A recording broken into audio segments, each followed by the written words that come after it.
அவங்க 1 மணி நேரமா நின்றுட்டு இருக்காங்க. 7 மணில இருந்து பால்கோடத்தை வச்சுட்டு உள்ள போங்க சார். ஐயா இங்க நிக்கிறாங்க, உங்களை வர சொல்லுங்க. உள்ள போங்க, வரிசைக்கு போங்க, ரோட்ல நிக்காதீங்க, ஓரமா தள்ளி நில்லுங்க.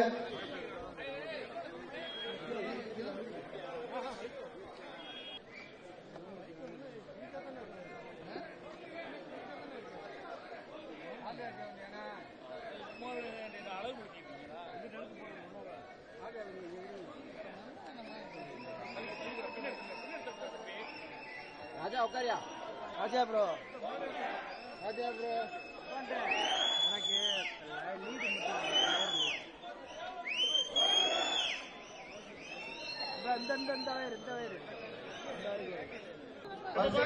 எல்லாரும் வரிசைக்கு போயிருங்க. தம்பி நிக்காதீங்க, போயிருங்க சார். வரிசைக்கு போயிருங்க சார். நிக்காதீங்க ஐயா. இங்க போறீங்களா? இங்கிட்ட வரிசைக்கு வாங்க. கிரவுண்ட் பக்கத்திலே இருக்கக்கூடாது.